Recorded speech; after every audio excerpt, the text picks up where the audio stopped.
Hey friends, we are going to go into type 4 at this point, and we're talking about what does it look like to do Enneagram work from the position of I'm already whole.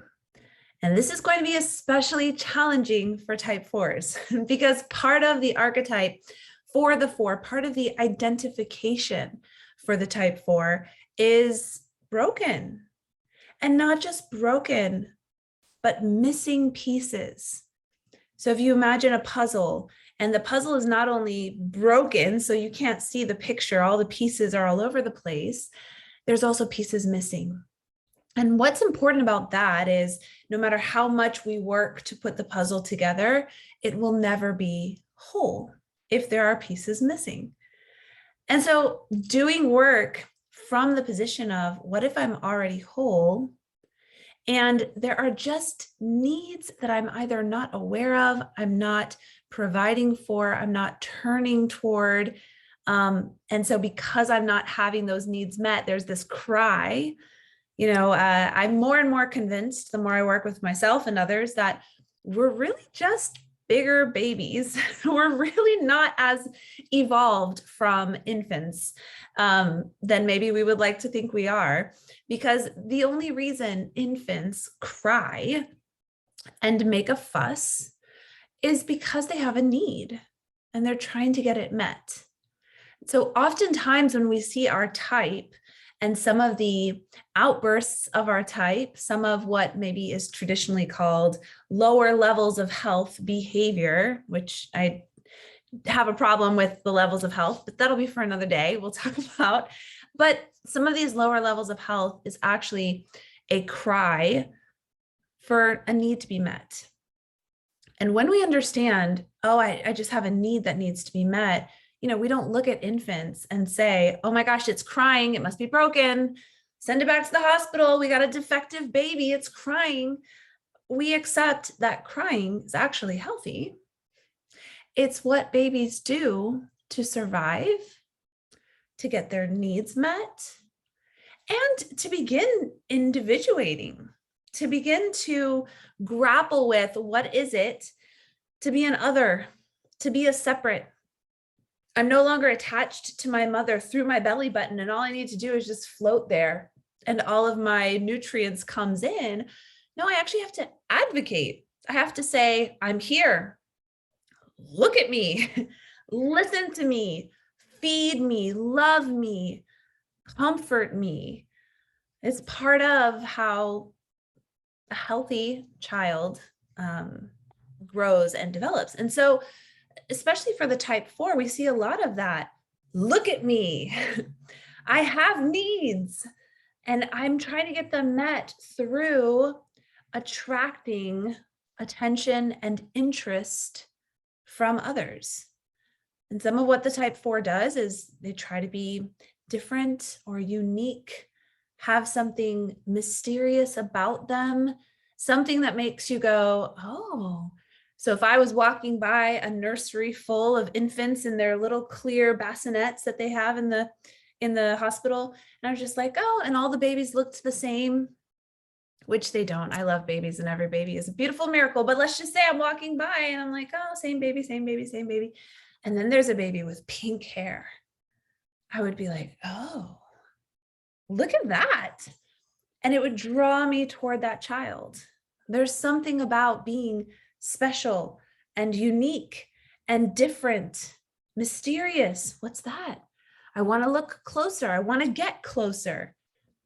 That's what the 4 is longing for. Are you willing to get close enough to me, to really know me, to really see me, and to really love me?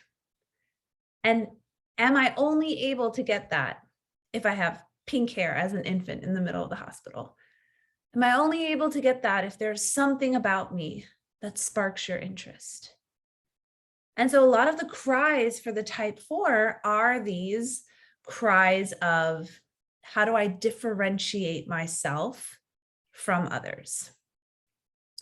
And the problem with a lot of current teaching on type 4s, especially when the teaching veers into, here's how to become more healthy. anytime you're doing Enneagram work and a teacher or a teaching starts to give you advice on how to be more healthy or how to navigate some of your types' patterned behavior, move very slowly and be very careful because it may only serve to reinforce your type structure, especially as a type 4, right? It feels so good as a type 4 who believes that maybe there's nothing significant about me. So I have to fabricate something significant because if I don't, I won't be seen and I won't be tended to and I won't be attached to and loved. And those are things that as a baby and as a human, we need. If I can't find a way to attract attention, then I die. I won't get fed. I won't get held. I won't get nurtured. Right? So anytime that those look at me kinds of behaviors, you're told, oh, stop, don't do that. Oh, you're causing too much attention. No, that's not healthy behavior. It's going to be really difficult to stop doing the very thing that keeps us safe and alive. What instead we might explore is looking at, is that behavior actually getting me what it is that I want? Does having this differentiating factor, the pink hair, the different kind of clothes, the different kind of way of doing things, being in the world, this differentiation, I want to be different.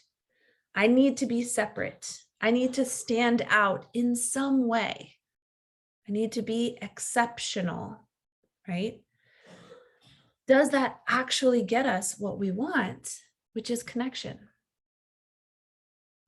So yes, there is part of standing out that draws attention, and that may feel like that's going to give me what I want.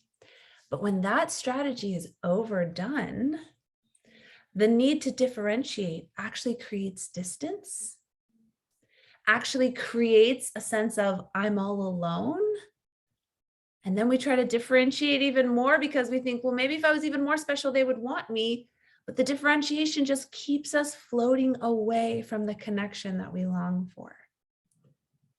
So rather than asking yourself to, I don't know, some of the advice that I see given to 4s is, take an everyday ordinary task like going to the grocery store or sweeping your floors and just like learn to do that and feel good doing something mediocre and ordinary, like wear one of those, coffee first t-shirts that all the moms wear or whatever it is that would turn you generic.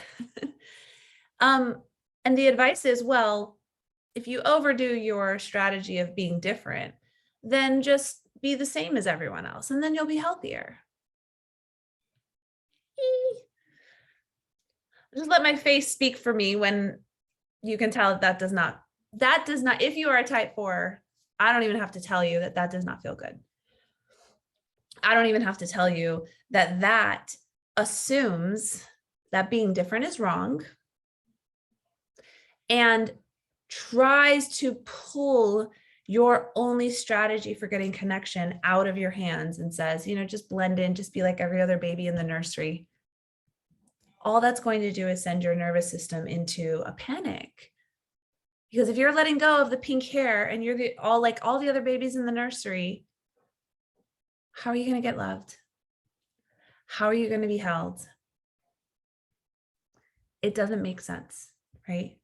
So what if instead of trying to be more ordinary or do more ordinary things as a type 4, what if instead you believed you were already whole? You believed that you didn't have to be different or broken or special in order to still have significance.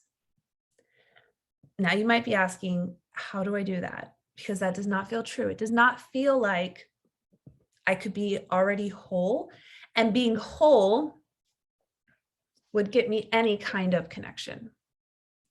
Well, now we need to come into the body. Now we need to feel into our physical truth and start exploring, is there significance? Is there magic? Is there beauty in ordinary moments and in ordinary spaces? Because if there isn't, and that's the narrative that we tell ourselves, that fours tell themselves. I have a strong four wing, so I feel very much like this could apply to me too. If we tell ourselves that the ordinary is only good for passing over as quickly as possible. Oh my gosh, it's just an ordinary day, and tomorrow I get to do all these cool things, but today's just this ordinary day. Let me just get through it as quickly as possible. I have to like make lunches, and I always have to make the same lunches over and over again. Let me just get through it as quickly as possible or avoid it. Then what we're doing is we are embodying a value that says the ordinary is only to get through as quickly as possible, to avoid altogether, or to hold with disgust. Ugh. So if that's how I live my life, then if I'm ever ordinary, I've already told myself that then I am only someone who is worthy of getting passed over quickly, being treated with disgust, or, avoiding altogether. Because I avoid the ordinary, I think others would avoid me if I was ordinary. Because I despise the ordinary, I would think others would despise me if I was ordinary. Do you see how we teach ourselves the values by our own embodiment, right? So how do we shift this narrative? What if there is significance and magic and beauty in both the ordinary and the extraordinary? And I know this may sound silly and stupid and whatever, but sinking into an ordinary moment and seeing, not trying to create exceptionalism, just seeing if it already exists. Just seeing if there is already beauty in these mundane moments. And that only happens when we sink in and start to notice. One of my good friends who's a type 4 has begun gardening. And she typically hates maintaining things because 4s are typically these visionaries and a catalyst of creation, and that beginning time of building something is all exciting. And then the monotony of maintenance is like, again, it's boring, it's ordinary, it's repetitive, it's repulsive to most 4s. But my friend started gardening, she's a 4, and she started to tend to her garden, which meant she would go into it every single day. She'd get her coffee, she'd walk out into her garden, and she'd just notice, oh, look at this plant. A few more leaves grew that weren't there yesterday. Oh no, there's a few little bugs on the leaf. I'm gonna swipe them off to protect this plant from getting overrun. Oh, look, these flowers are starting to bloom. And just 2 days ago, they weren't even poking out of the ground. And as she started gardening and she sank into the ordinary, the maintaining of her garden began to feel magical rather than repulsive and monotonous. She started to see the magic and beauty in some of these ordinary things like dirt and sun and water. Some of these basic elements, she started sinking in and letting herself get her fingers dirty. And the ordinary, she didn't try to force herself to do boring tasks. She just allowed herself to become present to the fact that maybe the ordinary isn't quite so disgusting or repulsive or, let me just do it quickly or avoid it. And that expanded her ability to be okay with being a little bit ordinary sometimes. Because sometimes, and I hate to say this to you, type 4s, because you're probably going to lose your minds with me. That's okay. Even the most special, extraordinary, unique person is kind of ordinary sometimes. Wants to eat the same thing for breakfast every morning sometimes. Likes the the coffee mate creamer and not the special fancy macadamia nut, blah, blah, blah. And if every time as a type 4 that you actually genuinely kind of like the basic stuff, kind of like to be a pumpkin spice girl, kind of like some of those things, but then you tell yourself, no, that's boring. I can't like that. You're actually coming into conflict with your authenticity, which is something that 4s really value as being authentic. But what if my authentic self likes ordinary things? Does my identification with having to be different and special now have me conflict with that authentic desire because it doesn't fit my image of myself that I feel like I have to be in order to stand out enough to attract attention and affection and love and care? What if I could be whatever I am? Ordinary, exceptional. Every human is a mixture of all things. Every human is a mixture of some mediocre things, some exceptional things, some wildly different and creative and unique things, and some wildly basic and like every single person in the world likes it, but I do too. We all hold all of it. And what if authenticity was letting myself be as ordinary or exceptional as I might want to be in that particular moment without having to force myself to have the pink hair in the hospital bed because I'm afraid that without the pink hair, I'm not lovable enough to be loved. And that's the root. Now we're getting to the root. Now we're getting to the root. What if I wasn't broken?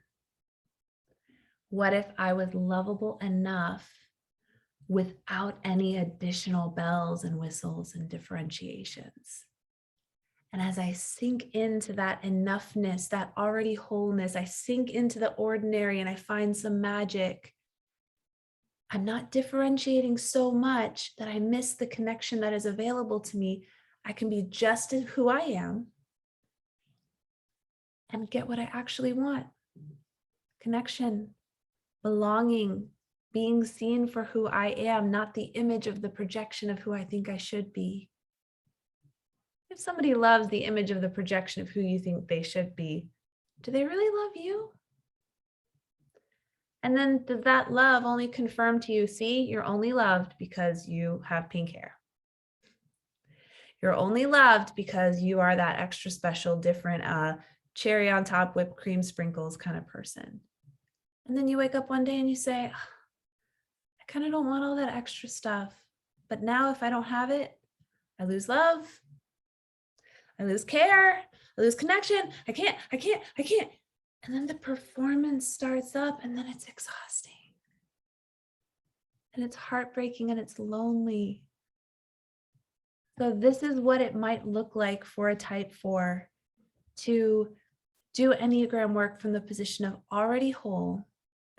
And what if I don't need to fix myself, but I can be curious around why my nervous system feels more comfortable as an outsider than an insider?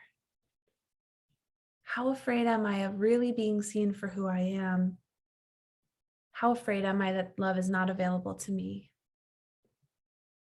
And this is a big, I wish I could say, just believe it. I wish I could say that wound of I'm not lovable. It's not something that we can just think away or intellectualize away. It's something that begins with slow, soft, tender love, first for ourselves, and then finding safe people with which we can begin to open up, be authentic, even if that means being ordinary, and let them love us right where we're at. And let ourselves stay in the present moment and say, you know what? This love that I'm receiving from this person, it's not bells and whistles and exceptional and different and crazy, but it's true. And it's authentic. And it's soft and it's tender. You know, 4s, they like to be on the edge. They like to feel the crackle of excitement. And that's why sometimes if they can't feel the edge and the crackle of excitement of somebody wanting them, then they'd almost rather feel the crackle of the agony of someone not wanting them, right? That's what I mean by the nervous system sometimes feels more comfortable outsider than an insider. So it takes a slowing down, just like the garden. Sometimes love is soft and slow and quiet. Sometimes the petals emerge really, really slowly. And when we're looking for fireworks, we miss the garden that is growing. And it is growing. We just have to see it and sink in and just see, is love that I thought was never available to me actually maybe here? And maybe it's not as flashy as I'd like, but it's true. And what would it be like to begin to slowly open up and let that come and let myself receive it? So that is some idea of what kind of work we do for type 4s when we talk about doing Enneagram work from the position of already whole.